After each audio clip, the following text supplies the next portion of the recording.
Hello everyone. Today we are going to learn about distribution of oceans and continent. तो आगे बढ़ने से पहले वीडियो को लाइक एंड शेयर कर दे और चैनल को सब्सक्राइब कर दे। ओके, तो देखो, आप लोग ज्योग्राफी पढ़ रहे हैं तो आप लोगों के पास वर्ल्ड मैप होगा ही होगा, या फिर आप लोगों के पास ग्लोब होगा। सामने में रख ले, इससे पढ़ने में आसानी होगी। तो चलो हम लोग देखते हैं। देखो, जैसे ये एक वर्ल्ड मैप है, ठीक है, तो इसमें आपको पता होगा कि जो 29% है वो क्या है, वो कॉन्टिनेंट है, ठीक है। और जो बाकी बचा वो क्या चीज़ है, वो अंडर ओशनिक वाटर है। तो कितना बचा, 29 को माइनस कर दो 100 से, दैट मीन्स 71%, ठीक है। ये ओशनिक वाटर में, राइट। अच्छा, ये कभी आप लोग को लगता है कि जो पिक्चर अभी हम लोग देख रहे हैं, तो ये पास्ट में कैसा ऐसा रहा होगा? पास्ट डजन मीन कि हम 100 ईयर्स बिफोर कह रहे हैं, वो 100-200 मिलियंस ईयर बिफोर का बात कर रहे हैं, तो क्या उतना साल पहले ऐसा ही फिगर रहा होगा? नहीं ना। तो अगर ऐसा नहीं था, आने वाला जो फ्यूचर है, दैट मीन्स 100-200 मिलियंस आफ्टर, वो भी तो ऐसा फिगर नहीं रहेगा, तब भी तो चेंज होगा, राइट। लेकिन अब पास्ट में जो फिगर था, जो भी ऐसा स्ट्रक्चर था, जैसा भी स्ट्रक्चर था, वो कैसे साइंटिस्ट पता कर पाए, ठीक है। उसका कुछ ना कुछ तो बेसिस होगा ना, कि जिसके बेसिस पे उन्होंने पता लगाया कि इसका कैसा शेप रहा होगा, राइट। तो वही हम लोग को यहाँ पे पढ़ना है। उसके बेसिस पे क्या क्या थ्योरीज है वो हम लोग को जानना है। ओके, देखो, इस डायग्राम में, आई मीन इस मैप में देख सकते हो कि जो अटलांटिक ओशन है वो कैसा शेप में है, वो एस शेप में है ना। और इसका जो लेफ्ट वाला पोर्शन है, दैट मीन्स जो नॉर्दर्न अमेरिका है, जो साउथर्न अमेरिका है, इसका भी कोस्टलाइन जो है वो भी एस शेप में है। ओके, इसका जो अफ्रीका वाला पोर्शन है, जो यूरोप वाला पोर्शन है, यहाँ पर भी देखोगे तो ये भी एस जैसा शेप में है, राइट। तो यहाँ पे कहीं ना कहीं एक सिमेट्रिक हम लोग को दिख रहा है, ये सिमेट्रिसिटी दिख रहा है कि यहाँ पे ये वाला कहीं ना कहीं सुपर इम्पोज इसमें हो सकता है, ठीक है। तो यही सब के बारे में हम लोग डिटेल्स में हम लोग पढ़ने वाले हैं। फर्स्ट टॉपिक है कॉन्टिनेंटल ड्रिफ्ट।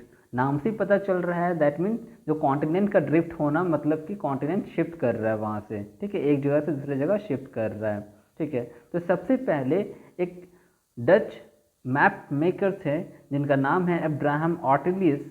उन्होंने 1596 में जैसे ये सिमेट्रिक के बारे में बात कर रहे थे, सिमेट्रिक कोस्टलाइन के बारे में, तो उन्होंने ये बताया, ठीक है। उसके बाद एक और साइंटिस्ट, एक और मैप मेकर थे जिनका नाम है एंटोनियो पेलेग्रीनी। इन्होंने भी 3 कॉन्टिनेंट्स को एक साथ बताया। 3 कॉन्टिनेंट्स कौन कौन सा, Africa and northern America and southern America को उन्होंने एक साथ बताया, ठीक है। तो उन्होंने बस मैप को बताया, एक सिमेट्रिसिटी को बताया, लेकिन उन्होंने कोई एविडेंस सपोर्ट में नहीं दिया, ठीक है, कोई थ्योरी उन्होंने नहीं दिया। देन लेटर ऑन एक जर्मन मेट्रोलॉजिस्ट थे जिनका नाम है अल्फ्रेड वेगनर। इन्होंने दिया एक थ्योरी जो बहुत ही फेमस है, जिनका नाम है कॉन्टिनेंटल ड्रिफ्ट थ्योरी, ठीक है। इन्होंने 1912 में ये कॉन्टिनेंटल ड्रिफ्ट थ्योरी इन्होंने दिया। इन्होंने क्या बताया इस थ्योरी में, वो हम लोग देखते हैं। इन्होंने बताया कि अर्लियर टाइम में ना, ये जो लैंड मास है, पूरा का पूरा लैंड मास, वो एक सिंगल लैंड मास था। जितने भी कॉन्टिनेंट्स है ना, वो सिंगल लैंड मास था, जिसका नाम था पैंजिया,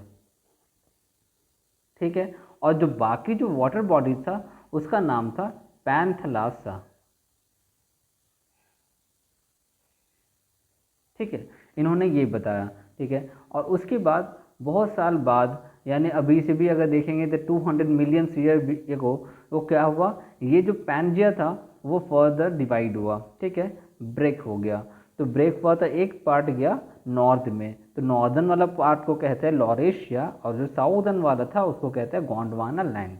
ओके, और फर्दर इन्होंने ये भी बताया कि एट प्रेजेंट भी ये जो है वो फर्दर, आई मीन डिवाइड होते ही रहता है, ठीक है। स्मॉलर स्मॉलर कॉन्टिनेंट में अब भी ये डिवाइड होता है, लेकिन ऐसा नहीं है कि आज हम लोग कुछ और देख रहे हैं, कल कुछ और देखेंगे, वैसा नहीं, ये बहुत स्लो प्रोसेस है।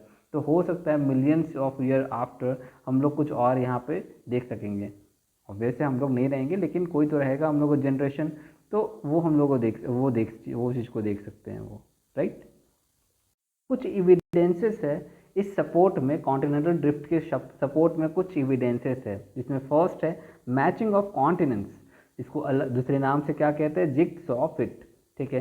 तो जैसे अभी हम लोग बताए थे, जो नॉर्दर्न अमेरिका है, जो साउदर्न अमेरिका है, इसको अगर कोस्ट लाइन को अगर हम लोग देखेंगे तो ये कैसा है, एस शेप में है, ठीक है। वही यूरोप वाला पार्ट देखेंगे एंड अफ्रीका वाला पार्ट देखेंगे तो ये भी एस शेप में है। तो कहीं ना कहीं ये लगता है कि ये इससे ही अलग हुआ होगा। ओके। और इसके बाद एक कंप्यूटर प्रोग्रामर थे जिनका नाम था बुलार्ड। उन्होंने 1965 में उन्होंने क्या किया, उन्होंने कंप्यूटर प्रोग्रामिंग के बेसिस पे इसको सुपर इम्पोज करके दिखाया कि हाँ कहीं ना कहीं ये इसका ही पार्ट रहा होगा। ओके। द नेक्स्ट पार्ट है rock of same age across the ocean.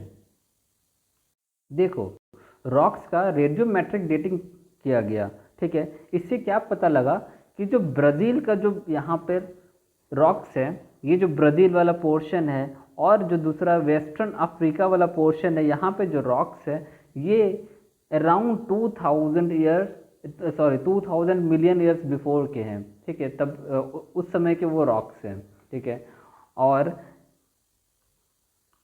जो ये मरीन डिपॉजिट्स है इसके क्रॉस में, और अफ्रीका के भी एक क्रॉस में जो मरीन डिपॉजिट्स है ये अराउंड जुरासिक एज के हैं। और उससे पहले, इससे ये समझ में आ रहा है कि उससे पहले जो है यहाँ पे बीच में कोई भी वाटर बॉडी एग्जिस्ट नहीं कर रहा था, ठीक है। तो ये भी एक प्रूफ है कि कहीं ना कहीं अगर ये रॉक और ये रॉक्स का अगर सेम एज है तो ये दोनों एक ही पार्ट रहा होगा, ठीक है। और जुरासिक एज से पहले ये जो कोस्ट लाइन का जो मरीन कोस्ट लाइन का डिपॉजिट्स है ये भी अगर जुरासिक एज का है, उससे पहले तो वहाँ पे कोई मतलब ओशन नहीं रहा होगा, उसके बाद ही ओशन रहा होगा, तभी तो कोस्ट लाइन बना, ठीक है। तो ये एक अच्छा एविडेंस यहाँ पे मिलता है। ओके।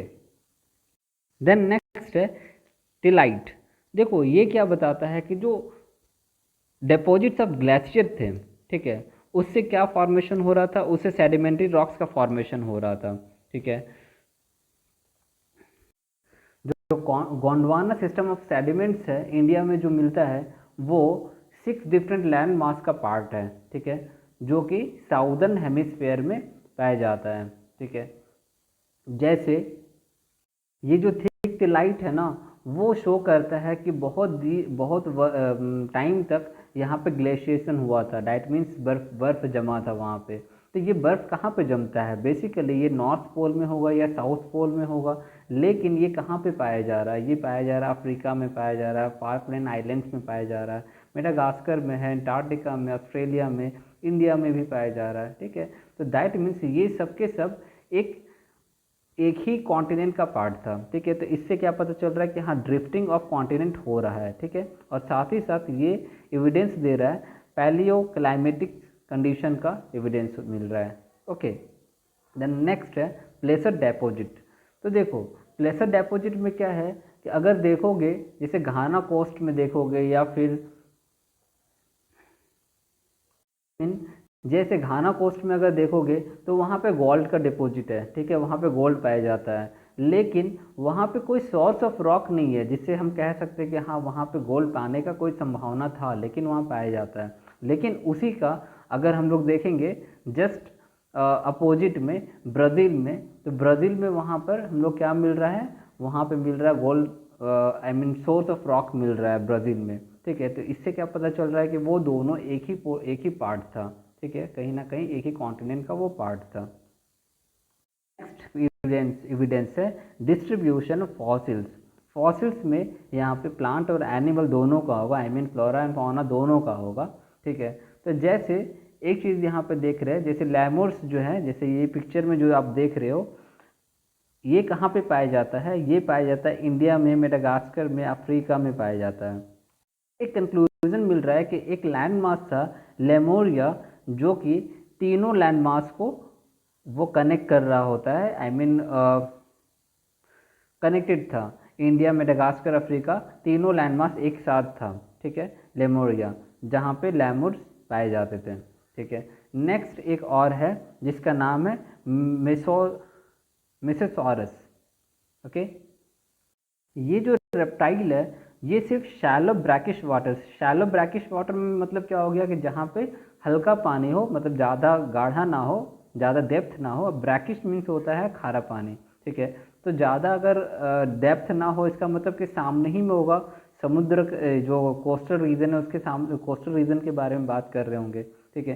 तो इसका स्केलेटन है, इसका जो फॉसिल्स है वो कहाँ कहाँ मिला, वो दो लोकेलिटीज़ में मिला। एक मिला साउदर्न केप में, southern Cape province of South Africa, वो कहाँ पर है, वो यहाँ पर है, ठीक है। और दूसरा मिला इरावर फॉर्मेशन ऑफ ब्राज़ील, वो ब्राज़ील वाला पोर्शन यहाँ पर मिला। तो इससे भी एक एविडेंस मिल रहा है कि कहीं ना कहीं ये दोनों एक ही लैंड मास रहा होगा, ओके।